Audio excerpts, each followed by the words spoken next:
ಅರ್ಸಿಕೆರೆಯಲ್ಲಿ ಕನ್ನಡಿಗ ಕಟ್ಟಿದ global ಕಂಪ್ನಿಯ corporate ಆಫೀಸ್ಗಳು ಎಷ್ಟು ಚೆನ್ನಾಗಿದೆ. ಪ್ರಪಂಚದಲ್ಲಿ ಆಚೆ ಕಡೆ ನಾನು ಬೇರೆ ದೇಶಗಳಿಗೆ ಹೋದಾಗ ಭಾರತೀಯರು ಅಂದರೆ ತುಂಬ ಸ್ಪೆಷಲ್ ಆಗಿ ಕಾಣ್ತಾ ಇದ್ರು. ಎಂಟೈರ್ ಯುವರ್ ಬ್ರೈನ್, ನಿಮ್ಮ ಮಿದುಳು 60% ಫ್ಯಾಟಿಂದ ಆಗಿದೆ.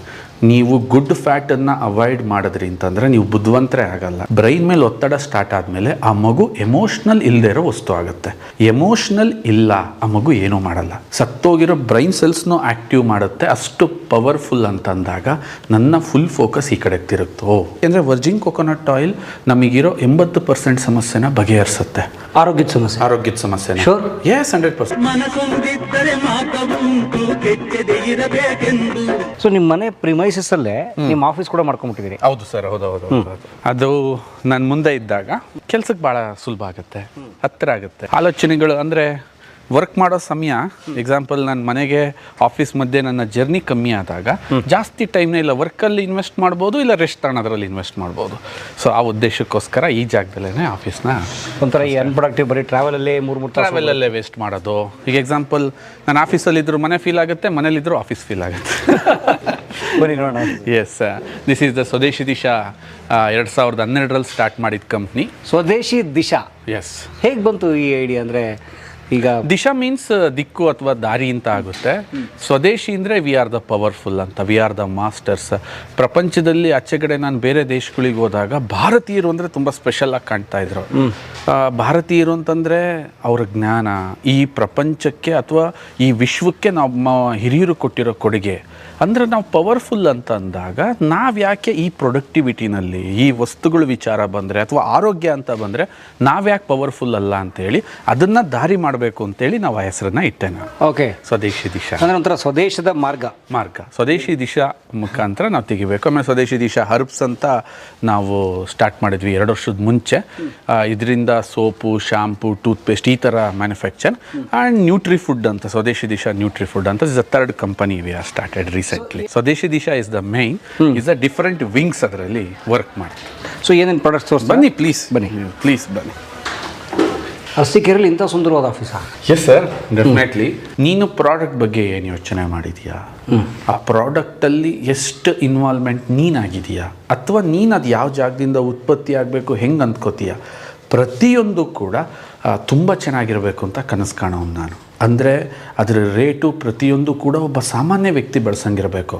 ಆದರೆ ಅದರ ಗುಣಮಟ್ಟ ಮಾತ್ರ ಪ್ರಪಂಚದಲ್ಲಿ ನೀನು ಯಾವ ಕಂಪ್ನಿ ಜೊತೆ ಹೋಲಿಸಿದ್ರೂ ಕೂಡ ಸಾಟಿ ಆಗೋ ಥರ ಇದ್ದರೆ ಎಲ್ಲಿಂದ ಏನು ಬೇಕಾದರೂ ಮಾಡ್ಬೋದು ಅನ್ನೋ ಒಂದು ಆಲೋಚನೆಯಲ್ಲಿ we are build that. And ನೀವು ಪ್ಯಾಕಿಂಗ್ ನೋಡ್ಬೋದು, ಕ್ವಾಲಿಟಿ ನೋಡ್ಬೋದು.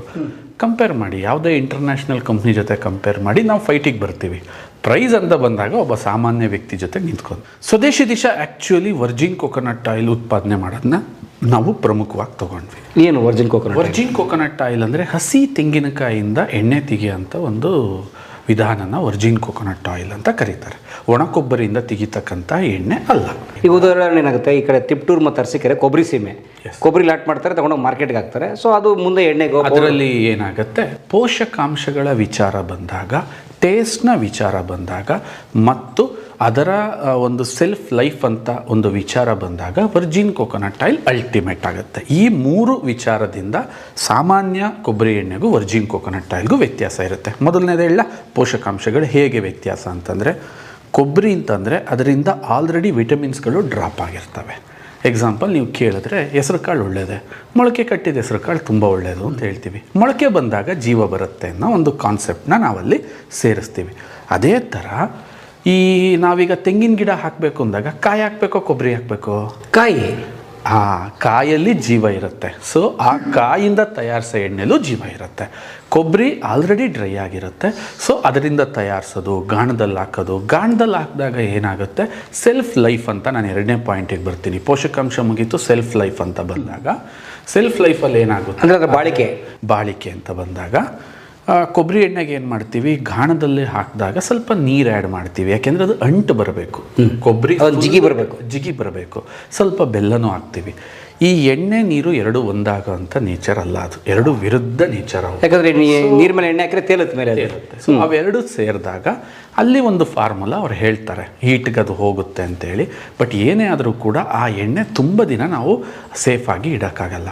ಬಟ್ ವರ್ಜಿನ್ ಕೊಕೊನಟ್ ಆಯಿಲಲ್ಲಿ ಏನೂ ಆ್ಯಡ್ ಮಾಡ್ದಲೇ ಇರೋದ್ರಿಂದ ಅದಕ್ಕೆ ವಿರೂಪಗೊಳ್ಳದ, ವರ್ಜಿನ್ ಮೀನ್ಸ್ ವಿರೂಪಗೊಳ್ಳದ ಅಂತ, ವಿರೂಪಗೊಳ್ಳದಲೇ ಇರೋ ಪ್ರೋಸೆಸ್. ಇನ್ನು ಟೇಸ್ಟ್ ವಿಚಾರಕ್ಕೆ ಬಂದಾಗ ಮಾಮೂಲಿ ಕೊಬ್ಬರಿ ಎಣ್ಣೆಯಲ್ಲಿ ಗಮಲು ಬರುತ್ತೆ. ಅಂದರೆ ಒಂಥರ ವಿ ಕ್ಯಾನ್ ಐಡೆಂಟಿಫೈ, ಮನೇಲಿ ಒಗ್ಗರಣೆ ಹಾಕಿದ್ರೆ ಅದರ ಘಮ ಜನಕ್ಕೆ ಗೊತ್ತಾಗುತ್ತೆ, ಇರಿಟೇಟ್ ಮಾಡ್ಕೋತಾರೆ, ಅವ್ರು ಈಸಿಯಾಗಿ ಹೇಳ್ತಾರೆ ಇದು ಕೊಬ್ಬರಿ ಎಣ್ಣೆ. ಬಟ್ ಇದು ವರ್ಜಿನ್ ಕೊಕೊನಟ್ ಆಯಿಲಲ್ಲಿ ಯಾವ ಘಮನೂ ನಿಮಗೆ ಗೊತ್ತಾಗಲ್ಲ, ಬದಲಾಗಿ ಸುಗಂಧನ ಜಾಸ್ತಿ ಮಾಡುತ್ತೆ, ಸ್ಮೆಲ್ನ ಜಾಸ್ತಿ ಮಾಡುತ್ತೆ. ಇದನ್ನು ವರ್ಜಿನ್ ಕೊಕೊನಟ್ ಆಯಿಲ್ ಅಂತ ಕರೀತಾರೆ. ವರ್ಜಿನ್ ಕೊಕೊನಟ್ ಆಯಿಲ್ನ ನಾವು ಸಜೆಸ್ಟ್ ಮಾಡೋದು ರಾ ಕನ್ಸಂಪ್ಷನ್ ಮಾಡಿ ಅಂತ. ಬೆಳಿಗ್ಗೆ ಎದ್ದು ಖಾಲಿ ಹೊಟ್ಟೆಲಿ ಕುಡೀರಿ. ಅಂದರೆ ಇವತ್ತು ಇಡೀ ಪ್ರಪಂಚ ಹೇಳ್ತಿರೋದೇನೆಂದರೆ ಬೆಳಿಗ್ಗೆ ಎದ್ದು ನಿಮ್ಮ ದಿನ ಫ್ಯಾಟಿಂದ ಸ್ಟಾರ್ಟ್ ಆಗಬೇಕು ಅಂತ. ಕೆಲವರು ಕಾಫಿಗೆ ತುಪ್ಪ ಹಾಕೊಂಡು ಕುಡಿತಾರೆ, ಅಥವಾ ತುಪ್ಪ ತಿನ್ಕೊಂಡು ಸ್ಟಾರ್ಟ್ ಮಾಡ್ತಾರೆ ಅರ್ಲಿ ಮಾರ್ನಿಂಗ್. ಆ ಥರದ ಹೌದು, ಫ್ಯಾಟ್ ಬಿಟ್ಬಿಡಿ ಸಣ್ಣ ಆಗಿ ಅಂತ ಒಂದು ಕಾಲದಲ್ಲಿ ಹೇಳ್ತೀರ ಎಲ್ಲರೂ. That is very wrong concept sir ಅದು. Why because entire your brain, ನಿಮ್ಮ ಮಿದುಳು 60% ಫ್ಯಾಟಿಂದ ಆಗಿದೆ. ನೀವು ಗುಡ್ ಫ್ಯಾಟನ್ನು ಅವಾಯ್ಡ್ ಮಾಡಿದ್ರಿ ಅಂತಂದರೆ ನೀವು ಬುದ್ಧಿವಂತರೇ ಆಗಲ್ಲ. ಎಕ್ಸಾಂಪಲ್, ಎಷ್ಟೋ ಜನ ನನ್ನನ್ನು ಕೇಳ್ತಿರ್ತಾರೆ, ನಾನು ಜಿಮ್ಗೆ ಹೋದಾಗ, ಆಚೆಗಡೆ ಹೋದಾಗ ನಾನು ತುಂಬ ಕನ್ನಡದ ಹಳೆಯ ಹಾಡುಗಳನ್ನ ಗುನುಗ್ತಾ ಇರ್ತೀನಿ. ಜನಕ್ಕೇನು ಆಶ್ಚರ್ಯ ಅಂತಂದರೆ, ಸರ್ ನಿಮ್ಮ ಥರ ದುಡಿಯೋರು, ನಿಮ್ಮ ಥರ ಬ್ಯುಸಿಯಾಗಿರೋರು ಹಾಡು ಹೇಳೋಕ್ಕೆ ಟೈಮಲ್ಲಿರುತ್ತೆ. ಅವ್ರ ಪ್ರಕಾರ ನಾನು ತಲೆ ಕೆರ್ಕೊಂಡು ಹುಚ್ಚನ ಥರ ಎಕ್ಸ್ಪ್ರೆಷನ್ ಕೊಡ್ತಾ ಇರಬೇಕು. ದಿನ ಲೆಕ್ಕ ಕಂಪ್ಯೂಟರ್ ಲ್ಯಾಪ್ಟಾಪ್ ಇಟ್ಕೊಂಡು ಹಿಂಗಾಗ್ತಿರ್ಬೇಕು. ನಾನು ಕೂಲ್ ಡೂಡ್ ಥರ ನಾನು ಬಾಲಲ್ಲೂ ನೀನೇ ಭೂಮಿಯಲ್ಲಿ ನೀನು ಹಾಡು ಹೇಳ್ಕೊಂಡು ಓಡಾಡ್ತಿರ್ತೀರ. ನಾನು ಆ ಥರ ಓಡಾಡ್ತಿರ್ತೀನಿ. ಓಕೆ, ತುಂಬ ಹಳೆ ಹಾಡುಗಳು ಹೇಳೋದು, ರಾತ್ರಿನೂ ಹಾಡು ಕೇಳ್ಕೊಂಡೆ ಮಲಗೋದು, ಜಿಮ್ಮಲ್ಲೂ ಹಾಡು ಹೇಳೋದು, ಆ್ಯಂಡ್ ಲೈಟಾಗಿ ನನ್ನ ಬಾಡಿನ ಮೂವ್ ಮಾಡೋದು ನಾನು ತುಂಬ ಇಷ್ಟಪಡ್ತೀನಿ. ಜನಕ್ಕೆ ಅನಿಸುತ್ತೆ, ಸರ್ ಈ ಸಿಚುವೇಶನ್ ಹ್ಯಾಂಡ್ಲ್ ಮಾಡ್ಕೊಂಡು ಇಷ್ಟು ಕೂಲಾಗಿ ಹೆಂಗಿರ್ತೀರಾ ಅಂತಂದರೆ, ನನ್ನ ಬ್ರೈನ್ಗೆ ಏನು ಕೊಡಬೇಕು ಆ ಫುಡ್ನ ನಾನು ಪ್ರಾಪರಾಗಿ ಕೊಡ್ತಾಯಿನಿ. That is virgin coconut oil. Why because ನನಗೆ ಇದು ಇಂಟ್ರೆಸ್ಟ್ ಗೊತ್ತಾದಾಗ ಡಾಕ್ಟರ್ ಬ್ರೂಫೆಟಿಂದ ಇದು ಅರ್ಥ ಆಯಿತು. ಅವರು ಅಮೇರಿಕಾದಲ್ಲಿ ದ ಮಿರಾಕಲ್ ಆಫ್ ಕೊಕೊನಟ್ ಅಂತ ಒಂದು ಬುಕ್ನೂ ಕೂಡ ಬರೆದ್ರು. ಅದು ಗೂಗಲಲ್ಲಿ ದ ಮಿರಾಕಲ್ ಆಫ್ ಕೊಕೊನಟ್ ಅಂತ. ಓಹ್ ಸೂಪರ್. ಆ್ಯಂಡ್ ಅವ್ರು ಏನು ಹೇಳಿದ್ರು ಅಂತಂದರೆ, ಜಾಗತಿಕವಾಗಿ ಇತ್ತೀಚಿನ ದಿನದಲ್ಲಿ ಪ್ರಪಂಚಕ್ಕೆ ಅತ್ಯಂತ ಹೆಚ್ಚು ಒತ್ತಡ ಇದೆ. ಅಂದರೆ ಲೋಡ್ ಜಾಸ್ತಿ ಆಗ್ತಾ ಇದೆ ಪ್ರಪಂಚಕ್ಕೆ. ಈ ಪ್ರಪಂಚಕ್ಕೆ ಈ ಲೋಡ್ ಜಾಸ್ತಿ ಆಗ್ತಾ ಇರೋದ್ರಿಂದ ಎಲ್ಲಿಗೂ ಎಫೆಕ್ಟ್ ಆಗಲ್ಲ, ಬ್ರೈನಿಗೆ ಎಫೆಕ್ಟ್ ಆಗುತ್ತೆ ಅಂತ. Example I will tell you single example ನಿಮ್ಗೆ ಹೇಳ್ಬಿಡ್ತೀನಿ. ನೀವು ಕನ್ನಡ ಮೀಡಿಯಮ್ ತಾನೇ ಓದಿರೋದು. ಫಸ್ಟ್ ಸ್ಟ್ಯಾಂಡರ್ಡ್ ಸಿಲೆಬಸ್ ಏನೋ ಎರಡೇ ಅಕ್ಷರ. 2 ಅಕ್ಷರನ ಇಡೀ ವರ್ಷ ಬರೀಬೇಕು. ಅದಕ್ಕೆ ನಾವು ಬಿಲ್ಡಪ್ ತೊಗೋತಾ ಇದ್ವಿ. ಮೇಷ್ಟ್ರು ತುಂಬ ಬರೆಸ್ತಾನೆ ಅಂತ ನಾವು ಕೊರಗ್ತಾ ಇದ್ವಿ, ಅಳ್ತಾ ಇದ್ವಿ. ಸೊ 5th ಸ್ಟ್ಯಾಂಡರ್ಡ್ಗೆ ಇಂಗ್ಲೀಷ್ ಸ್ಟಾರ್ಟ್ ಆಗ್ತಿತ್ತು. ನನಗೆ ಇಂಗ್ಲೀಷ್ 5ನೇ ಕ್ಲಾಸಿಗೆ ಕನ್ನಡ ಮೀಡಿಯಂ ಹುಡುಗರಿಗೆ ಏನು ಹೇಳ್ತಾ ಇದ್ರು, ಮೇಷ್ಟ್ರುಗಳು ಎದುರಿಸೋರು ಏನಂತ, ಬನ್ನಿ ಮಕ್ಕಳ, ನಿಮಗೆ 5ನೇ ಕ್ಲಾಸಿಂದ ಇಂಗ್ಲೀಷ್ ಇದೆ, ತಗೋತೀನಿ ನಿಮಗೆ ಕ್ಲಾಸ್, ನಿಮಗಿದೆ ಅಲ್ಲಿಗೆ ಬನ್ನಿ ಬನ್ನಿ ಬನ್ನಿ ಇಂಗ್ಲೀಷ್ ಸ್ಟಾರ್ಟ್ ಅಂತ ಅನ್ನೋರು. 7th ಸ್ಟ್ಯಾಂಡರ್ಡಿಗೆ ನಮಗೆ ನೋಟ್ಸ್ ಬುಕ್ ಸ್ಟಾರ್ಟ್ ಆಗ್ತಿತ್ತು. 7th ಸ್ಟ್ಯಾಂಡರ್ಡಿಂದ ನಾವು ಒಂದೊಂದು ಎಕ್ಸಸೈಸ್ಗಳನ್ನ ಮುಗಿಸೋದು. ಅಂದರೆ ಮನುಷ್ಯನ ಬ್ರೈನ್ ಹೆಂಗೆ ಬೆಳೀತಿತ್ತು ಅದ್ರ ತಕ್ಕನಾಗಿ ಲೋಡ್ ಕೊಡ್ತಾ ಇದ್ವಿ. ಇವತ್ತು LKG ಅಂತಿದೆ. ಹಿಂದೆ 7th ಸ್ಟ್ಯಾಂಡರ್ಡಲ್ಲಿ ಓದಿದ್ನ ನಾವು LKG ತುಂಬ್ತಾ ಇದ್ದೀವಿ. ಯಪ್ಪ ಹೌದಾ? ನಾವೇನು ಅಂದ್ಕೊಂತ ಇದೀವಿ ಫಾಸ್ಟ್ ಅಂತ. ಫಾಸ್ಟ್ ಅಲ್ಲ, ಬ್ರೈನ್ ಮೇಲೆ ಒತ್ತಡ ಸ್ಟಾರ್ಟ್ ಆದಮೇಲೆ ಆ ಮಗು ಎಮೋಷ್ನಲ್ ಇಲ್ಲದೆ ಇರೋ ವಸ್ತು ಆಗುತ್ತೆ. ಎಮೋಷ್ನಲ್ ಇಲ್ಲ ಆ ಮಗು ಏನೂ ಮಾಡಲ್ಲ. ನಿಮ್ಮಲ್ಲಿ ಎಮೋಷನ್ಸ್ ಇಲ್ಲ, ನೀವು ಈ ಕಲಾ ಮಾಧ್ಯಮ ಚಾನಲ್ಲೇ ಕಟ್ಟಲ್ಲ. ನನಗೆ ಎಮೋಷನ್ಸ್ ಇಲ್ಲ, ನಾನೇನು ಸ್ವದೇಶಿ ದಿಶಾನೇ ಇಲ್ಲ, ಏನೂ ಇಲ್ಲ. ಟೋಟಲಿ ಈ ಭೂಮಿ ಹೆಂಗೆ ಝೀರೋನೋ ಮಕ್ಕಳನ್ನೂ ಹಂಗೆ ಝೀರೋ ಮಾಡ್ತೀವಿ. ಸೊ ಈ ಒತ್ತಡದಲ್ಲಿ ಬ್ರೈನ್ ಸೆಲ್ಸ್ ಸತ್ತೋದ್ರೆ ಮತ್ತೆ ಬರಲ್ಲ ಅಂತ ಅಂದಾಗ, ಅಂಥ ಸತ್ತೋಗಿರೋ ಬ್ರೈನ್ ಸೆಲ್ಸ್ನ ರೀಆ್ಯಕ್ಟಿವೇಟ್ ಮಾಡೋವಂಥ ಅಮೃತ ಇದು ಅಂತ ಡಾಕ್ಟರ್ ಬ್ರೂಫೆಟ್ ನಮ್ಗೆ ಹೇಳಿದ್ರು. ಅಂದರೆ ಸತ್ತೋಗಿರೋ ಬ್ರೈನ್ ಸೆಲ್ಸ್ನೂ ಆ್ಯಕ್ಟಿವ್ ಮಾಡುತ್ತೆ, ಅಷ್ಟು ಪವರ್ಫುಲ್ ಅಂತ ಅಂದಾಗ ನನ್ನ ಫುಲ್ ಫೋಕಸ್ ಈ ಕಡೆಗೆ ತಿರುಗ್ತು. Oh we have to do this, ಇದ್ರ ಕಡೆಗೆ ಹೋಗಬೇಕು. ಆ್ಯಂಡ್ ನಿಮಗನ್ಸುತ್ತೆ ಕ್ಷೇತ್ರ ಇಷ್ಟು ದೊಡ್ಡದಿತ್ತು. ತುಂಬ ಜನ ನನ್ನ ಆಶ್ಚರ್ಯ ಪಡ್ತಾರೆ, ನೀವು ರಿಯಲ್ ಎಸ್ಟೇಟಿಗೆ ಬರಬೇಕಿತ್ತು, ಅಲ್ಲಿಗೆ ಹೋಗಬೇಕಿತ್ತು, ಇಲ್ಲಿಗೆ ಹೋಗಬೇಕಿತ್ತು. ನನಗದು ಯಾವುದು ಇಷ್ಟ ಆಗಲಿಲ್ಲ. ನಮ್ಮ ಆಹಾರದೊಂದು ಪಿರಮಿಡ್ ಇದೆ. ಆಹಾರದೊಂದು ಪಿರಮಿಡ್ ನಿಮಗೆ ಮೋಸ್ಟ್ಲಿ ಇಕಾಲಜಿ ಪಿರಮಿಡ್ ನೀವು ಕೇಳಿರ್ತೀರ. ಅದೇ ಥರ ಫುಡ್ ಪಿರಮಿಡ್ ಇದೆ. ಆ ಫುಡ್ ಪಿರಮಿಡಲ್ಲಿ ಈ ಆಯಿಲ್ ಏನಿದೆ ಇದು ಟಾಪಲ್ಲಿರುತ್ತೆ. ಇದು ಆಲ್ವೇಸ್. ಅಂದರೆ ಇದು Virgin coconut oil, not only any oil. ನಾನು ನಿಮ್ಮನೆ ಫುಡ್ ಪಿರಮಿಡ್ ಮಾತಾಡ್ತಾ ಇದ್ದೀನಿ. ಈಗೇನು ಈ ಕಾರ್ಯಕ್ರಮ ನೋಡ್ತಾ ಇದ್ದಾರೆ ಅವ್ರ ಮನೆ ಫುಡ್ ಪಿರಮಿಡ್ ಬಗ್ಗೆ ಮಾತಾಡ್ತಾ ಇದ್ದೀನಿ. ಆ ಫುಡ್ ಪಿರಮಿಡಲ್ಲಿ ಬಾಟಮಲ್ಲಿ ಕಾರ್ಬೋಹೈಡ್ರೇಟ್ಗಳು ಇರ್ತವೆ. ಲೈಕ್ ಅನ್ನ, ರಾಗಿ, ಸಕ್ಕರೆ, ದವಸ ಧಾನ್ಯಗಳು, ಗೋಧಿ, ಜೋಳ, ನವಣೆ, ಸಜ್ಜೆ ಎಲ್ಲ. ಪ್ರೋಟೀನ್ ಒಂದು 20% ಇರುತ್ತೆ, ಕಾಳು ಬೇಳೆ ಮೀನು ಮೊಟ್ಟೆ ಮಾಂಸ. ಇನ್ನು ವೈಟಮಿನ್ಸ್ ಆ್ಯಂಡ್ ಫೈಬರ್ಸ್ ಅಂತ ಒಂದು 5% ತಿಂತೀವಿ. ಬಟ್ ಈ ಪಿರಮಿಡ್ ಯಾವಾಗ ಕಂಪ್ಲೀಟ್ ಆಗುತ್ತೆ, ಅದರ ಟಾಪಲ್ಲಿ ಆಯಿಲ್ ಬಂದಾಗ. ಎಕ್ಸಾಂಪಲ್, ಆಯಿಲ್ ಇಲ್ದಲೇ ಉಪ್ಪಿಟ್ಟು ಮಾಡ್ತೀರಾ? ಇಲ್ಲ. ಆಯಿಲ್ ಇಲ್ದಲೇ ಸಾಂಬಾರು ಮಾಡ್ತೀರಾ? ಮಾಡಿ ನೋಡೋಣ, ಟ್ರೈ ಮಾಡೋಣ, ತಿನ್ನೋಕ್ಕೆ ಆಗಲ್ಲ. ಸೊ ಆಯಿಲ್ ಅಂದ್ರೇನು, ಇದೊಂದು ಕಾನ್ಸಂಟ್ರೇಟ್ ನ್ಯೂಟ್ರಿಷನ್ ಅಂತ. ಅಂದರೆ ನಾನು ತಿನ್ನೋ ಆಹಾರದ ಶಕ್ತಿಯನ್ನು ಮಲ್ಟಿಪ್ಲೈ ಮಾಡಬೇಕು, ಜೊತೆಗೆ ದೇಹಕ್ಕೆ ಜೀರ್ಣ ಆಗ್ಸೋಕ್ಕೆ ಈಸಿ ಆಗಬೇಕು. ಇಷ್ಟೊಂದೆಲ್ಲ ಮಾತಾಡೋರು ಆಯಿಲ್ ಇಲ್ಲ ಚಿತ್ರಾನ್ನ ಮಾಡಿ ನೋಡೋಣ, ನಾವು ಒಂದ್ಸರಿ ತಿಂದೇ ಬಿಡೋಣ ಹೆಂಗಿರುತ್ತೆ. The concept should be like that. ನೀವು ವೀಕ್ ಆಗ್ತಾ ಹೋಗ್ತೀರಾ ಪರಮ್ ಸರ್. ಆ ಪಿರಮಿಡ್ನ ಟಾಪ್ ಇದನ್ನು ಮಲ್ಟಿನ್ಯಾಷನಲ್ ಕಂಪ್ನಿಗಳು ತುಂಬ ಚೆನ್ನಾಗಿ ಪ್ಲ್ಯಾನ್ ಮಾಡಿಕೊಂಡು ಅದು ಒಂದು ಪ್ರಾಡಕ್ಟ್ ಕಂಟಾಮಿನೇಟ್ ಮಾಡಿದ್ರೆ ಇಡೀ ನಿಮ್ಮ ಪಿರಮಿಡ್ ಕಂಟಾಮಿನೇಟ್ ಆಗುತ್ತೆ. Means your protein, your fibre, your carbs. ನಿಮ್ಮ ಉಪ್ಪಿಟ್ಟಲ್ಲಿ ಅದೊಂದು ಪಾಯ್ಸನ್ ಮಾಡು, ಇಡೀ ಉಪ್ಪಿಟ್ಟು ವಿಷ. ಅದೊಂದು ಪಾಯ್ಸನ್ ಮಾಡು, ಇಡೀ ಪಲ್ಯ ವಿಷ. ಅದೊಂದು ಪಾಯ್ಸನ್ ಮಾಡು, ಎಂಟೈರ್ ನಿಮ್ಮ ಪಿರಮಿಡ್ ವಿಷ ಆಯಿತಾ. ನಾವು ಇಂಡಿಯಾದಲ್ಲಿ ಬೇಕಾದಷ್ಟು ಮೆಡಿಸನ್ಸ್ ಮಾರೋಣ, ಸಖತ್ತಾಗಿ ಲೂಟ್ ಮಾಡೋಣ, ಜನಗಳ ಅನಾರೋಗ್ಯ ಆದಷ್ಟು ನನಗೆ ಪ್ರಾಫಿಟ್. ಅದಕ್ಕೆ ತಾನೇ ಇವತ್ತು ಇಷ್ಟೊಂದು ದೊಡ್ಡ ಮಾರ್ಕೆಟ್ ಸೃಷ್ಟಿ ಆಗ್ತಿದೆ. ಅದಕ್ಕೆ ಪ್ರತಿಯೊಬ್ಬರು ನನ್ನ ಮಗ ಅದಾಗಲಿ ಇದಾಗಲಿ ದುಡಿಲಿ. ಸೊ ಇದನ್ನು ತಪ್ಪಿಸ್ಬೇಕು ಅಂತಂದಾಗ ಇದು ಬೇಕು ಅನ್ನಿಸ್ತು. ನಿಮಗೆ ಇನ್ನೊಂದು ಪ್ರಶ್ನೆ, ಈ ತೆಂಗಿನ ಎಣ್ಣೆನೇ ಯಾಕೆ ಗುರು ನೀವು ಸೆಲೆಕ್ಟ್ ಮಾಡ್ಕೊಂಡ್ರಿ?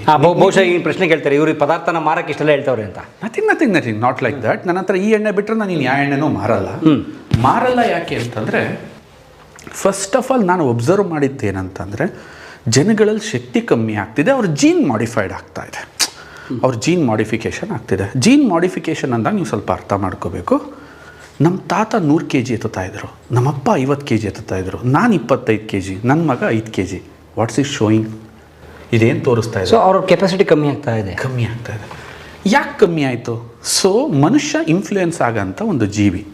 ಎಕ್ಸಾಂಪಲ್, ನಿಮ್ಮ ಜೊತೆ ತುಂಬ ಸಂಗೀತಗಾರರಿದ್ದರೆ ನೀವು ಹಾಡು ಹೇಳ್ತೀರಾ, ನಿಮ್ಮ ಜೊತೆ ತುಂಬ ಮನೆ ಹಾಳು ಮಾಡೋರಿದ್ದರೆ ಮನೆ ಹಾಳು ಮಾಡೋರಾಗ್ತೀರಾ. ಇಟ್ಸ್ ಇನ್ಫ್ಲೂಯೆನ್ಸ್ಡ್ ಪರ್ಸ್ನಾಲಿಟಿ ಮನುಷ್ಯ. ಯಾವುದರಿಂದ? ಅಟ್ಮಾಸ್ಫಿಯರಿಂದ, ಫುಡ್ಡಿಂದ, ಎಲ್ಲದರಿಂದನೂ ನಾವು ಇನ್ಫ್ಲೂಯೆನ್ಸ್ ಆಗ್ತೀವಿ. ಅದಕ್ಕೆ ಇಂಗ್ಲೀಷ್ ಒಂದು ಗಾದೆನೇ ಇದೆಯಲ್ಲ, man is a product of his environment. Definitely ಪರಿಸರದ ಕೂಸು, ಮನುಷ್ಯ ಪರಿಸರದ ಕೂಸು ಅಷ್ಟೇ. ಸೊ ಇದರಲ್ಲಿ ನಮಗೆ ಫುಡ್ಗಳು ತುಂಬ ಇನ್ವಾಲ್ವ್ಮೆಂಟ್ ಮಾಡ್ತವೆ, ಇನ್ಫ್ಲೂಯೆನ್ಸ್ ಮಾಡ್ತವೆ. ಉದಾಹರಣೆಗೆ ನಾನು ನಿಮಗೊಂದು ಸಣ್ಣ ಒಂದು ಎಕ್ಸಾಂಪಲ್ ಕೊಡ್ತೀನಿ. ಉದಾಹರಣೆ ನೀವು ಲೆಕ್ಕ ಹಾಕ್ಕೊಂಡ್ರೆ ಇವತ್ತು ಈ ಕಾರ್ಯಕ್ರಮ ನೋಡ್ತಿರೋರ್ಗು ತುಂಬ ಖುಷಿ ಅನಿಸುತ್ತೆ. ಟೊಮೊಟೊ ಮತ್ತು ಹುಣಸೆಹಣ್ಣು ಎರಡಿದೆ. ಜನಗಳ ದೃಷ್ಟಿಲಿ ಏನು, 2 ಹುಳಿ, ಎರಡನ್ನೂ ಕೂಡ ಚಿತ್ರಾನ್ನ ಮಾಡೋಕ್ಕೆ ನಾವು ಬಳಸ್ತೀವಿ ಅಂತ. ಅದು ಆ ಥರಕ್ಕೆ ನೋಡಿದ್ರೆ ತುಂಬ ತಪ್ಪಾಗುತ್ತೆ. ಟೊಮೊಟೊ 3 ತಿಂಗಳು ಬೆಳೆ, ಒಂದು ವೀಕೆಸ್ಟ್ ಪ್ಲ್ಯಾಂಟ್. ಯಾರು ಬೇಕಾದರೂ ಕೈಲಿ ಹಿಡ್ಕೊಂಡು ಹಿಂಗೆ ಎತ್ಬೋದು. ಒಂದು ಮಳೆ ತಡೆಯಲ್ಲ, ಒಂದು ಬಿಸಿಲು ತಡೆಯಲ್ಲ, ಒಂದು ಚಳಿ ತಡೆಯಲ್ಲ. ಹುಣಸೆ ಮರ ಆಗಕ್ಕೆ 5 ವರ್ಷ ಬೇಕು. ಒಂದು ಸಲ ಮರ ಆದಮೇಲೆ 1000 ವರ್ಷ ಬದುಕುತ್ತೆ. 72 ವರ್ಷ ನಿರಂತರ ಮಳೆ ಇಲ್ಲ ಅಂದರೂ ಬದುಕಂಥ ಶಕ್ತಿನ ದೇವರ ಹುಣಸೆ ಮರಕ್ಕೆ ಕೊಟ್ಟಿದ್ದಾನೆ. ಎಂಥ ಚಂಡಮಾರುತ ಬೇಕಾದ್ರೂ ತಡೆಯುತ್ತೆ, ಎಂಥ ಭೂಕಂಪ ಆದರೂ ತಡೆಯುತ್ತೆ. ಮೋಸ್ಟ್ಲಿ ನೀವು ಅದರದ್ದು ಪವರ್ ನೀವು ಕೇಳಿದ್ರೆ ಸಣ್ಣ ಪುಟ್ಟವ್ರು ಹೋಗಿ ಅಳ್ಳಾಡ್ಸೋಕ್ಕಾಗಲ್ಲ, ಅದು ಕಟ್ ಮಾಡೋಕ್ಕೆ ಮಿಷಿನ್ನೇ ಬೇಕು. ಯಾಕೆಂದರೆ ತೇಜಸ್ವಿ ಅವರು ಬರೆದ ಕಿರುಗುರಿನ ಗಯ್ಯಾಳಿಗಳಲ್ಲಿ ಆ ಹುಣಸೆ ಮರದ ಮೇಲೆನೇ ಇಡೀ ಎಂಟೈರ್ ಕಾದಂಬರಿನ ಬರೀತಾರೆ. ಕರೆಕ್ಟ್. ಅದು ಉಳ್ಕೊಂಡು ಹೋಗ್ಬಿಟ್ಟು ಎಲ್ಲ ಗೌಡ್ರು ಮೈ ಮೇಲೆ ಬಿದ್ದು ಎಲ್ಲ ಮೂಳೆ ಮುರ್ಕೊಂಡು ಹೊಡ್ತಿರ್ತಾರೆ. ಹುಣಸೆ ಮರ ಅಷ್ಟು ಪವರ್ಫುಲ್. ಅದು ಆ ಹುಣಸೆ ಹಣ್ಣಲ್ಲಿ ಅದ್ರ ಜೀನ್ಸ್ ಇರುತ್ತಾ? 100% ಇರುತ್ತೆ. ಆ ಗಟ್ಟಿತನದ ಜೀನ್ಸ್ ಇರುತ್ತೆ. ಅದು ದೇಹದ ಮೇಲೆ ಮಾರ್ಪಾಡಾಗಕ್ಕೆ ಹೆಲ್ಪ್ ಆಗುತ್ತಾ? 100%. ಇವತ್ತು ನೋಡಿ, ಕುತ್ಕೊಂಡು ನೀವು ಸುಮ್ಮನೆ ಚರ್ಚೆ ಮಾಡಿ, ನಿಮ್ಮ ಮನೆಯಲ್ಲಿ ಟೊಮೊಟೊ ಹಣ್ಣು ಎಷ್ಟು % ತಿಂತಾ ಇದ್ದೀರಾ, ಹುಣಸೆ ಹಣ್ಣು ಎಷ್ಟು % ತಿಂತಿದ್ದೀರಾ ಅಂದರೆ 99% ಟೊಮೊಟೊ ಹಣ್ಣು ತಿಂತಿರ್ತೀವಿ, 1% ಹುಣಸೆ ಹಣ್ಣು ತಿಂತಿರ್ತೀವಿ. ಸೊ ಹಂಗಾರೆ ಈ ಬಾಡಿ ಇನ್ಫ್ಲೂಯೆನ್ಸ್ಡ್ ಯಾವುದರಿಂದ? 3 ತಿಂಗಳು ಬೆಳೆ ಟೊಮೊಟೊದಿಂದ. ಟೊಮೊಟೊ ಗುಣಲಕ್ಷಣಗಳೇ ನಿಮ್ಮಲ್ಲಿರ್ತವೆ. ಸೊ ಹುಣಸೆ ಹಣ್ಣು ನಮ್ಮಿಂದ ದೂರ ಆಯಿತು. ಸೊ ಹಂಗನ್ನಿಸ್ದಾಗ ಈ ಆಹಾರದ ಪಿರಮಿಡಲ್ಲಿ ಎಣ್ಣೆಗೆ ಇಷ್ಟು ಮಹತ್ವ ಇದೆ ಅಂತಂದಾಗ ನಾವು ಅಂದ್ಕೊಂಡ್ವಿ ಆ ಪಿರಮಿಡ್ನ ಶಕ್ತಿಶಾಲಿ ಎಣ್ಣೆಯಿಂದ ನಾವು ಮಾರ್ಪಾಡು ಮಾಡಬೇಕು ಅಂತಂದಾಗ ಕಡಲೆಕಾಯಿ, ಸೂರ್ಯಕಾಂತಿ, ಕುಸ್ಬೆ, ಸಾಸಿವೆ ಇವೆಲ್ಲ 5-6 ತಿಂಗಳು ಬೆಳೆ ಆದರೆ ಈ ತೆಂಗು 880 ವರ್ಷ ಬದುಕ್ತಕ್ಕಂಥ ಸಸ್ಯ. ಆ್ಯಂಡ್ ಇದ್ರ ಜೊತೆಗೆ ಇದು ತನ್ನ ಬೇರನ್ನು ಸುಮಾರು 100 ಅಡಿ ವಿಸ್ತೀರ್ಣದಲ್ಲಿ ಬಿಡುತ್ತೆ. ಆಳಕ್ಕೋದಾಗ ಸುಮಾರು 7ರಿಂದ 8 ಅಡಿ. ಅಂದರೆ ನಿಮಗೊಂದು ತಿಳ್ಕೊಳ್ಳಿ, ಮನುಷ್ಯ ಎಷ್ಟೇ ಕೃಷಿ ಮಾಡಿದ್ರೂ 1.5 ಅಡಿ ಕೆಳಗೆ ನಾವು ಹೋಗೋಕ್ಕಾಗಲ್ಲ. ಅಂದರೆ 6ರಿಂದ 7 ಅಡಿ ಅಂದರೆ ಎಷ್ಟು ಅಮೂಲ್ಯವಾದ ಪೋಷಕಾಂಶಗಳನ್ನ ಮನುಷ್ಯ ರೀಚ್ ಆಗದಿರೋ ಜಾಗದಿಂದ ತೆಗೆದು ತನ್ನ ಕಾಯಲ್ಲಿಟ್ಟು ಕೊಡೋ ಅಂತಹ ಒಂದು ಶಕ್ತಿಶಾಲಿ ಕಲ್ಪವೃಕ್ಷ. ಸೊ ಇದನ್ನು ನಿಮ್ಮ ಪಿರಮಿಡ್ ಮೇಲೆ ಇಟ್ರಿ, then your entire kitchen become ಸೂಪರಾಗಿ ಆಗುತ್ತೆ, ಹೆಲ್ತಿ ಕಿಚನ್ ಆಗುತ್ತೆ, ಹೆಲ್ತಿ ಕಿಚನ್ ಆಗುತ್ತೆ, ಪವರ್ಫುಲ್ ಆಗುತ್ತೆ, ಪಾಯ್ಸನ್ಲೆಸ್ ಆಗುತ್ತೆ, ಪವರ್ಫುಲ್ ಆಗುತ್ತೆ. ಈಗ ಹಿಂಗೆ ಕೇಳ್ತಿರೋರ್ಗೆ ಏನನ್ಸುತ್ತೆ, ಇದೊಂದು ಸ್ಟೋರಿ ಅನಿಸುತ್ತೆ. ಸರ್ ಇದಕ್ಕೊಂದು ಸೈಂಟಿಫಿಕ್ ಅನಾಲಿಸಿಸ್ ಕೊಡಿ, ಒಂದು ಪ್ರೂವನ್ನು ನಮಗೇನಾದರೂ ಕೊಡಿ ಅಂತ ನನಗೇನಾದ್ರು ಅಂದರೆ ಒಂದು ಏಡಿ ಕಥೆ ಇದೆ. ನಮ್ಮ ಒಳನಾಡಲ್ಲಿ ಮಳೆಗಾಲದಲ್ಲಿ ಹೇಡಿಗಳು ಬರ್ತವೆ, ಒಂದು 3 ತಿಂಗಳು ಬದುಕ್ತವೆ. ಅದೇ ಒಳೆ ಹೊಸ ನೀರು ಬಂದಾಗ ಒಳಗೆ ಗದ್ದೆಗೆಲ್ಲ ಬಂದ್ಬಿಡ್ತಾವಲ್ಲ, ಒಂದು 30-40 ಗ್ರಾಮ್ ತೂಕ ಇರುತ್ತೆ. ಅದೇ ಸಮುದ್ರದ ಏಡಿಗಳು ಬರ್ತವೆ, 1 kg-ಯಿಂದ 1 ವರ್ಷ ಬದುಕ್ತವೆ. ಒಂದು ಸ್ಪೆಸಿಫಿಕ್ ಕಂಟ್ರಿನಲ್ಲಿ ಒಂದಷ್ಟು ಏಡಿಗಳು ಕಾಣ್ತವೆ, 30 kg-ವರೆಗೂ ತೂಕ ಇರ್ತವೆ, 50 ವರ್ಷದವರೆಗೂ ಬದುಕ್ತಿರ್ತವೆ. ಒಂದು ಏಡಿ 30 kg? ಎಸ್, ನಿಮ್ಮ ಕೈನ ಈಸಿಯಾಗಿ ಕಟ್ ಮಾಡುತ್ತೆ, ಅಷ್ಟು ಪವರ್ಫುಲ್ ಇರುತ್ತೆ ಆ ಏಡಿ. ಅದ್ರ ಕೊಂಬು. ದೆನ್ ವಿಜ್ಞಾನಿಗಳಿಗೆ ಸರ್ಪ್ರೈಸ್ ಆಗುತ್ತೆ, ಯಾವುದು ಡೆವಲಪ್ ಆಗಿಲ್ಲ, ಇದೊಂದು ಏಡಿ ಯಾಕೆ ಹಿಂಗೆ ಡೆವಲಪ್ ಆಗಿದೆ. ದೆನ್ ವಿಜ್ಞಾನಿಗಳು ಡಿಸೈಡ್ ಮಾಡ್ತಾರೆ, ಅದರ ಆಹಾರ ಚೆಕ್ ಮಾಡಿದಾಗ ತೆಂಗಿನಕಾಯಿ ತಿಂತಾ ಇರುತ್ತೆ. ಅವಾಗ ಅದಕ್ಕೋಸ್ಕರ ಏಡಿಗೆ ಕೊಕೊನಟ್ ಕ್ರ್ಯಾಬ್ ಅಂತ. ಈ ವಿಡಿಯೋ ನೋಡ್ತಿರೋರು ಬೇಕಾದರೆ ಅದರ ಬಗ್ಗೆ ಗೂಗಲ್ಗೆ ಹೋಗಿ ಸರ್ಚ್ ಮಾಡಿ ನೋಡಬಹುದು. ಅಂದರೆ 1 ವರ್ಷದ ಆಯುಷ್ ಕೊಟ್ಟಿರೋ, ದೇವ್ರ ಆಯುಷ್ ಕೊಡ್ತಾನೆ ಅಂತ ನಾವು ಹೇಳ್ತೀವಲ್ಲ, ಅಂಥ ಏಡಿನೇ ಆಹಾರ ಚೇಂಜ್ ಮಾಡಿಕೊಂಡು ತನ್ನ ಆಯುಷ್ಯನ ಜಾಸ್ತಿ ಮಾಡುತ್ತೆ. ಅಂದರೆ ಇಲ್ಲಿ ಅರ್ಥ ಮಾಡ್ಕೊಳ್ಳಿ, ದೇವ್ರು ಯಾರು ಅಂದರೆ food is a god. So ಅಂಥ ಫುಡ್ನ ನಾನು ಸರಿಯಾದ ದಾರಿ ಕರ್ಕೊಂಡು ಹೋಗಬೇಕು ಅಂದರೆ ಲಾಭದ ದೃಷ್ಟಿಗೆ ನಾನು ಎಂತೆಂಥದ್ದನ್ನೋ ಎಣ್ಣೆನೆಲ್ಲ ತಗೊಬಂದು ಜನಗಳಿಗೆ ಇದು ರೈಟ್ ಅಂತ ಹೇಳೋಕ್ಕೆ ನಮ್ಮ ಕಂಪ್ನಿ ರೆಡಿ ಇಲ್ಲ. ಕಳೆದ ಈ ನಮ್ಮ ಕಂಪನಿ ಈಗ 14ನೇ ವರ್ಷ ನಾವು ರನ್ ಮಾಡ್ತಾ ಇದ್ದೀವಿ. ಈ 14 ವರ್ಷದಲ್ಲಿ ಹೆಚ್ಚು ಕಮ್ಮಿ 12 ವರ್ಷ ಇದೊಂದು ಸಿಂಗಲ್ ಪ್ರಾಡಕ್ಟ್ ಮೇಲೆ ಪ್ರಪಂಚ ನಾವು ಪ್ರಮೋಟ್ ಮಾಡಿದ್ವಿ. ಒಂದ್ಲಿ ಸಿಂಗಲ್ ಪ್ರಾಡಕ್ಟ್, ಇದೊಂದು ಬರೀ ವರ್ಜಿನ್ ಕೋಕೋನಟ್ ಆಯಿಲೇ 12 ವರ್ಷ ನಿಮ್ಮ ಕಂಪ್ನಿ ನಡೆಸಿದೆ. ಈಗಲೂ ನಡೆಸ್ತಾ ಇದೆ. ಆ್ಯಂಡ್ ಇದು ಯಾಕೆ ಅಂತಂದರೆ ವಿಚಾರ ಅಲ್ಲಿಗೆ ನಿಲ್ಲಲ್ಲ, ಮುಂದಕ್ಕೆ ನಾನು ಹೇಳೋ ವಿಚಾರಗಳನ್ನ ನೀವು ಕೇಳಿದ್ರೆ ತುಂಬ ರೋಮಾಂಚನ ಆಗ್ತೀರಿ. ಜನಗಳು ಅವ್ರ ಆರೋಗ್ಯ ಇಷ್ಟೊಂದು ಸುಲಭನ ಅನ್ಸೋಕ್ಕೆ ಶುರುವಾಗುತ್ತೆ. ಅಂಥ ಅದ್ಭುತ ವಿಚಾರಗಳು ಇದರಲ್ಲಿದ್ದಾವೆ. ಶುದ್ಧ ಪ್ಯೂರ್ ತೆಂಗಿನೆಣ್ಣೆ ಆರೋಗ್ಯಕ್ಕೆ, ಜೀವನಕ್ಕೆ, ದೇಹಕ್ಕೆ ಅಷ್ಟು ಒಳ್ಳೆಯದು. ಹೌದು. ದ್ಯಾನ್ ಇದರಿಂದನೇ ಬೈ ಪ್ರಾಡಕ್ಟ್ಸ್ ರೆಡಿ ಆಯಿತು. ಇದರಿಂದನೇ ಟೂತ್ಪೇಸ್ಟು, ಇದರಿಂದನೇ ಶ್ಯಾಂಪು, ಇದರಿಂದನೇ conditioner, shampoo and face wash, brightening cream, sunscreen, ಈ ಥರ ಎಲ್ಲ ಆದಾಗ ಇದ್ರ ಜೊತೆಗೆ ನನ್ನ ಶ್ರೀಮತಿಯವರು ಅದನ್ನು hair oil, pain oil, beauty oil ಅಂತ ಅವರೊಂದು ಸೀರೀಸ್ನ ಸ್ಟಾರ್ಟ್ ಮಾಡಿದ್ರು. ರೀಸೆಂಟ್ಲಿ ನಾವು ಜನಗಳಿಗೆ ಆರೋಗ್ಯ ಅನ್ನೋದು ತುಂಬ ಕಾಂಪ್ಲಿಕೇಶನ್ ಅಲ್ಲ, ಇದು ನಿಮ್ಮ ಕೈಲೇ ಇರುತ್ತೆ. ಈಸಿಯಾಗಿ ನೀವೇ, ಯಾಕೆಂದರೆ ವರ್ಜಿನ್ ಕೊಕೊನಟ್ ಆಯಿಲ್ ನಮಗಿರೋ 80% ಸಮಸ್ಯೆನ ಬಗೆಹರಿಸುತ್ತೆ. ಆರೋಗ್ಯದ ಸಮಸ್ಯೆ ಶೋರ್? ಎಸ್, 100%. ಸೈಂಟಿಫಿಕಾಗಿ ನಿಮಗೆ ಇವ್ಯಾಲ್ಯೂಯೇಟ್ ಮಾಡಿ ಹೇಳ್ತೀನಿ. 100% ಈ ಕಾರ್ಯಕ್ರಮನ ಯಾರು ಹೇಳ್ತಾರೋ, ಯಾರು ನೋಡ್ತಾ ಇದ್ದಾರೋ ಅವ್ರಿಗೆ ಅನುಕೂಲ ಆಗಲಿ. ಅದ್ರ ಜೊತೆಗೆ ಇನ್ನು ಉಳಿದ 20%ನ ನ್ಯೂಟ್ರಾಸಿಟಿಕಲ್ಸ್ ಅಂದರೆ ಪೋಷಕಾಂಶಗಳನ್ನ ಬ್ಯಾಲೆನ್ಸ್ ಮಾಡಿದ್ರೆ ಎಂಥ ಪ್ರಾಬ್ಲಮಿಂದನಾದರೂ ಅವ್ರು ಆಚೆಗೆ ಬರ್ಬೋದು ಅಂತ ವಿ ಲಾಂಚ್ಡ್ ದಿಸ್ ನ್ಯೂಟ್ರಾಸಿಟಿಕಲ್ ಸೀರೀಸ್. ಇದು ಅದ್ಭುತ ರೇಂಜ್ ಇದೆ. ನಾನು ಒಂದೊಂದನ್ನೇ ಕೂತು ನಾನು ನಿಮಗೆ ಇದರಲ್ಲಿ ಎಕ್ಸ್ಪ್ಲೈನ್ ಮಾಡ್ತೀನಿ. ಸೂಪರ್. ಸೊ ಇದನ್ನ ಕೂತು ಮಾತಾಡೋಣ. ಒಂದು ಶಾರ್ಟ್ ಆಫೀಸ್ ಟೂರ್ ಮಾಡೋಣ ಬನ್ನಿ. ಯಾ, ಈಗ ಸ್ವದೇಶಿ ದಿಶಾ ಏನಾಗಿದೆ ಅಂದರೆ ತುಂಬ ಪ್ರಾಡಕ್ಟ್ಸ್ ಇದೆ, ಅಷ್ಟು ಈಸಿಯಾಗಿ ಮಾತಾಡೋದು ಕಷ್ಟ, ಒಂದೇ ಸಲ ಎಕ್ಸ್ಪ್ಲೈನ್ ಮಾಡೋದು. Yeah, please come, this is my cabin. ಬನ್ನಿ, ಬಾಸ್ ಕ್ಯಾಬಿನ್ ನೋಡೋಣ. ಯಾ, ಒಬ್ಬ ಅರ್ಸಿಕೆರೆಯಲ್ಲಿ ಕನ್ನಡಿಗ ಕಟ್ಟಿದ ಗ್ಲೋಬಲ್ ಕಂಪ್ನಿಯ ಕಾರ್ಪೊರೇಟ್ ಆಫೀಸ್ ಎಷ್ಟು ಚೆನ್ನಾಗಿದೆ. ಸೂಪರ್. ಏನು ಸರ್ ಗ್ಲೋಬಲ್ ಹಾಕೊಂಡ್ಬಿಟ್ಟಿದ್ದೀರಾ? ನಾನು ತುಂಬ ಟೈಮ್ ಇಲ್ಲಿ ಸ್ಪೆಂಡ್ ಮಾಡ್ತೀನಿ. ಓಕೆ. ಸೊ ಹಂಗಾಗಿ ನಾನು ಇಷ್ಟಪಡೋ ಕವಿಗಳು ಬುಕ್ ಇಟ್ಕೊಂಡಿದ್ದೀನಿ. ಯಾವ್ದಾದ್ರು ಬುಕ್ಸ್ ಬೇಕಂತಂದರೆ ನಾನು ರೆಫರೆನ್ಸ್ ಮಾಡ್ತೀನಿ. ಮೇಲ್ಗಡೆ ಸಾಲಲ್ಲೇ ನಮ್ಮ ಗುರುಗಳು ಪೂರ್ಣಚಂದ್ರ ತೇಜಸ್ವಿ ಅವರ ಎಲ್ಲ ಬುಕ್ಗಳನ್ನೂ ಇಟ್ಕೊಂಡಿದ್ದೀನಿ. ಇಲ್ಲಿ ನೋಡಿ, ಸಖತ್ತಾಗಿದೆ ಎಲ್ಲ ಬುಕ್ಕು. ದೇಶ ವಿದೇಶ, ಜುಗಾರಿ ಕ್ರಾಸ್ ಇದೆ ನೋಡಿ, ಜುಗಾರಿ ಕ್ರಾಸ್ ಇದೆ, ಸಖತ್ತಾಗಿದೆ. ಸಖತ್ತಾಗಿದೆ, ಓದಿ ಚೆನ್ನಾಗಿರುತ್ತೆ ಬುಕ್ಕು. ಮಾಯಾಲೋಕ, ಆಹಾ, ಕರಾಟೆ ಮಂಜ ಚೆನ್ನಾಗಿದೆ. ತರಾಸವ್ರ ದುರ್ಗಾಸ್ತಮಾನ ಇದೆ ನೋಡಿ, ದಯವಿಟ್ಟು ಪುಸ್ತಕ ಓದಿ ಸ್ನೇಹಿತರು, ಭಾಳ ಚೆನ್ನಾಗಿದೆ ದುರ್ಗಾಸ್ತಮಾನ. ಇಡೀ ನಮ್ಮ ದುರ್ಗದ ಮಧುಕರ ನಾಯಕರ ಕಥೆ ಎಲ್ಲ ಇದೆ ಅದರಲ್ಲಿ. ಭೈರಪ್ಪನವ್ರ ತಬ್ಬಲಿ ನೀನದೇ ಮಗನಿಗೆ ಇದನ್ನು ಓದಿ, ಚೆನ್ನಾಗಿದೆ, ಈ ಪುಸ್ತಕ ಭಾಳ ಚೆನ್ನಾಗಿದೆ. ಮತ್ತು ಅನೇಕ ಪುಸ್ತಕಗಳಿದೆ. ಸೂಪರ್. ಯಾ, ಸಮಯ ಸಿಗುತ್ತೆ ಇವೆಲ್ಲ ಓದೋಕ್ಕೆ ನಿಮಗೆ? ತುಂಬ ಇಷ್ಟಪಡ್ತೀನಿ ಸರ್ ಬುಕ್ ಓದೋಕ್ಕೆ. ಆ್ಯಂಡ್ ಇಲ್ಲೇ ನನಗೆ ಜಾಸ್ತಿ ಸಮಯ ನಾನು ಕಳೆಯೋದ್ರಿಂದ. ಆ್ಯಂಡ್ ನನಗೇನನ್ಸುತ್ತೆ ಅಂತಂದಾಗ ಕೆಲವು ಟೈಮ್ ನಾವು ತಪ್ಪು ಬಿಡ್ತೀವಿ, ಒಂದು ಮಿಸ್ಕನ್ಸೆಪ್ಷನ್ಸ್ ಹೊರಟೋಗ್ತೀವಿ. ಯಾಕೆ ನನ್ನ ಆಫೀಸಲ್ಲಿ ಹಿಂದೆ ಒಂದು ಗ್ಲೋಬಲ್ ಚಿತ್ರನ ಹಾಕ್ಕೊಂಡಿದ್ದೀನಿ ಅಂದರೆ ಅದು ನನಗೊಂದು 3-4 ಸೂಚನೆ ಕೊಡುತ್ತೆ. ಅಂದರೆ ನಾನು ಇದರಲ್ಲಿ ತುಂಬ ಸಣ್ಣವನು ಅಂತ ಅದರಲ್ಲಿ ಗುರ್ತಾಕೊಂಡು ನೋಡಿದ್ರೆ ಎಲ್ಲಿದ್ದೀನಿ ನಾನು ಪ್ರಪಂಚದಲ್ಲಿ ಅಂತ ಅಂದರೆ ಎಷ್ಟು ದೊಡ್ಡದು ಪ್ರಪಂಚ. ಎಸ್ ಎಸ್ ಆ್ಯಂಡ್ ಇಡೀ ಈ ಪ್ರಪಂಚದಲ್ಲಿ ನನ್ನ ಭಾರತ ಮಾತ್ರ ಚಿನ್ನದಂಥ ಭೂಮಿ ಅಂತ ನನಗೆ ಯಾವಾಗಲೂ ತೋರಿಸ್ಬೇಕು. ಅದಕ್ಕೋಸ್ಕರ I make that in gold format. Super. And already ಈ ಪ್ರಪಂಚದ ನಾನಾ ಭಾಗಕ್ಕೆ ನಾವು ಹೋಗಿದ್ದೀವಿ. ಅಂದರೆ ಮಾಸ್ಕೋದಲ್ಲಿ ನಮ್ಮದು ಕೆಲಸ ಸ್ಟಾರ್ಟ್ ಆಗಿದೆ, US ಅಲ್ಲಿ ಸ್ಟಾರ್ಟ್ ಆಗಿದೆ, ಆಸ್ಟ್ರೇಲಿಯಾದಲ್ಲಿ ಸ್ಟಾರ್ಟ್, ಸ್ವದೇಶಿ ದಿಶಾ. ಅಲ್ಲೆಲ್ಲ ನನ್ನ ಪ್ರಾಡಕ್ಟ್ಸು, ಔಟ್ಲೆಟ್ಸು, ಅಗ್ರಿಮೆಂಟ್ಸ್ಗಳು, ಅಂದರೆ ಎಕ್ಸ್ಕ್ಲೂಸಿವ್ ಔಟ್ಲೆಟ್ಸ್ಗಳನ್ನ ಅಲ್ಲಿ ತೆಗಿಯೋಕ್ಕೆ ನಾವು ಪ್ರಾರಂಭ ಮಾಡ್ತಾ ಇದ್ದೀವಿ. ಪಬ್ಲಿಕ್ ಔಟ್ಲೆಟ್ಸ್ಗಳನ್ನ. ಸೊ ಅದರದ್ದೆಲ್ಲ ಕೆಲಸಗಳು ನೋಡಿದಾಗ ನಮಗೆ ಅನ್ನಿಸ್ಬೇಕು ಪ್ರಪಂಚದಲ್ಲಿ ಇನ್ಯಾವ ಜಾಗ ಉಳಿತಾ ಇದೆ ಅನ್ನೋದೊಂದು ಮೋಟಿವ್ ಆಗಬೇಕು. ಸೊ ಆ ದೃಷ್ಟಿಗೋಸ್ಕರ ನನ್ನ ಆಫೀಸಲ್ಲಿ ನಾನು ಅದನ್ನು ಮಾಡ್ಕೊಂಡಿಗೆ ಸ್ವಲ್ಪ ಇಲ್ಲಿ ಕಳೀತಾ ಇರ್ತೀವಲ್ವ ಸಮಯ, ಈ ಕಳೆಯೋ ಜಾಗದಲ್ಲಿ ಇದು ತುಂಬ ನನಗೆ ಇಂಪ್ರೆಸ್ ಮಾಡಬೇಕು. ಅಭಿನಂದನೆಗಳು sir. Thank you sir. Thank you. Most inspired. Thank you. All the best. ಬೇಗ ಆಗಲಿ.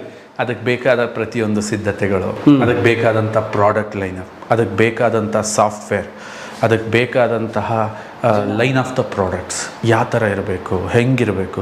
ಸ್ವದೇಶಿ ದಿಶಾ ಈಗ ಏನಾಗ್ತಿದೆ, ತುಂಬ ಇನ್ವೆಸ್ಟ್ಮೆಂಟ್ನ ನಾವು ನಮ್ಮ ಬೇಸಿಕ್ ಖರ್ಚು ಮಾಡ್ತಾ ಇದ್ದೀವಿ. ಇನ್ವೆಸ್ಟ್ಮೆಂಟ್ ಸ್ಟೆಬಿಲಿಟಿ ಇದ್ರ ಕಡೆ ತಲೆ ಕೆಡಿಸ್ಕೊತಾ ಇದ್ದೀವಿ. ಇನ್ನೊಂದು 3-4 ಮಂತ್ಸಲ್ಲಿ we are came into the ಬ್ರ್ಯಾಂಡಿಂಗ್ನ ಮೇಯ್ನ್ ಪಾರ್ಟ್ನ ಮಾಡ್ಕೋತೀವಿ. ಈಗ ಡಿಸ್ಟ್ರಿಬ್ಯೂಟರ್ ಸೆಟಪ್ ಎಲ್ಲ ಕಡೆ ಆಗಿದೆ. ನಿಮ್ಮ ಬೆಂಗಳೂರಲ್ಲೇ 46 ಎಕ್ಸ್ಕ್ಲೂಸಿವ್ ಔಟ್ಲೆಟ್ಸ್ ಇದೆ ನಮ್ಮದು. ಅಂದರೆ ಶಾಪ್ಸ್ ಎಕ್ಸ್ಕ್ಲೂಸಿವ್ ಔಟ್ಲೆಟ್ಸ್ ಇದೆ ನಮ್ಮದು ಸ್ವದೇಶಿ ದಿಶಾ.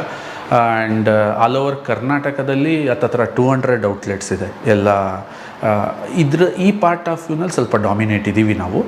ಆ್ಯಂಡ್ ನೆಕ್ಸ್ಟ್ ಅಂತಂದರೆ ಇದನ್ನೆಲ್ಲ ಒಂದು ಮಾಡಿಕೊಂಡು ನೆಕ್ಸ್ಟ್ ಒಂದು ದೊಡ್ಡ ಪ್ಲ್ಯಾಟ್ಫಾರ್ಮ್ನ ಬಿಲ್ಡ್ ಮಾಡ್ಕೊಳ್ಳೋಣ ಅಂತ ಹೇಳಿ. ಆನ್ಲೈನಲ್ಲಿದ್ದೀರಾ? ನೋ, ನಾವು ಆನ್ಲೈನ್ ಏನೇ ಕಾರಣಕ್ಕೂ ಪ್ರಮೋಟ್ ಮಾಡೋದು. ನಿಮ್ಮದೇ ಆನ್ಲೈನ್ ಮಾಡ್ಕೊಂಡಿದ್ದು? ನಮ್ದು ಆನ್ಲೈನ್ ಇದೆ. ನಿಮ್ಮದು ಆನ್ಲೈನ್.